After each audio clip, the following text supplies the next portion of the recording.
Baiklah, Assalamualaikum warahmatullahi wabarakatuh.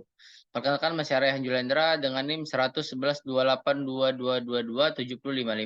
Di sini saya ingin memenuhi tugas dari Ibu Siti Halimatur Gunawarma eh, mengenai remedial UTS Organisasi Manajemen Kesehatan.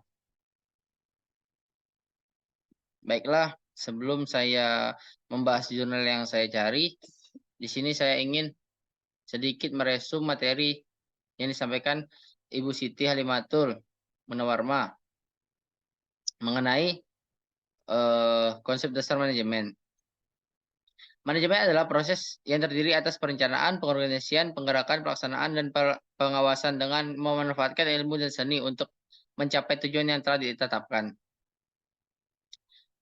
Manajemen memiliki ciri-ciri. Yang pertama, adanya tujuan yang ingin dicapai, adanya sumber daya, upaya penggerakan sumber daya, adanya manajer, adanya proses, PUAC, pengarahan, dan pengendalian. Manajemen pelayanan kesehatan menjadi penting agar kualitas Yankes meningkat dan terjadi pemerataan jangkauan Yankes. Manajemen memiliki 10 jenis.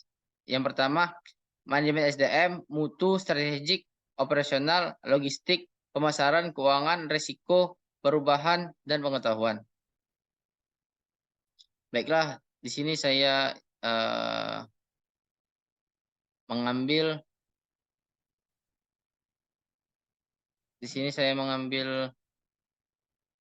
jurnal yang berjudul Evaluasi Implementasi Program Voluntary Counseling and Testing HIV atau AIDS di Puskesmas Kencang.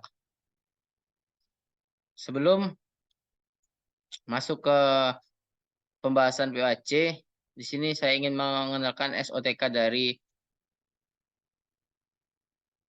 Puskesmas Kencong.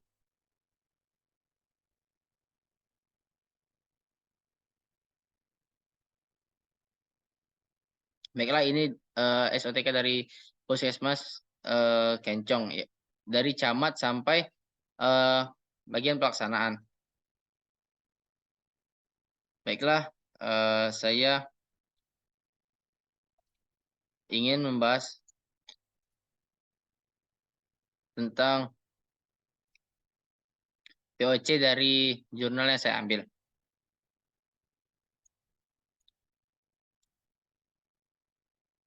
Di sini untuk perencanaan melibatkan SDM, dana, sarana, dan prasarana, serta SOP yang telah ditetapkan. Untuk SDM-nya yang terlibat yaitu 4 orang. Petugas yang pertama, 1 dokter sebagai penanggung jawab ruangan. Yang kedua, 1 bidan sebagai konselor, 1 perawat sebagai pelaksana, dan 1 analis kesehatan sebagai petugas laboratorium. Yang kedua, dana. Dana bersumber dari BOK, APBD, APBN, dan GF atau Global Fund. Untuk sarana persaranannya masih tahap renovasi sehingga pasien HIV tidak nyaman. Untuk SOP-nya, pasien datang melakukan pendaftaran ke loket, kemudian pasien bisa langsung ke ruang VCT, dan ada beberapa pasien yang berasal dari ruang rujukan internal karena ruang yang lain masih direnovasi. Untuk pengorganisasian, pembagian tugas didapat masih tumpang tindih karena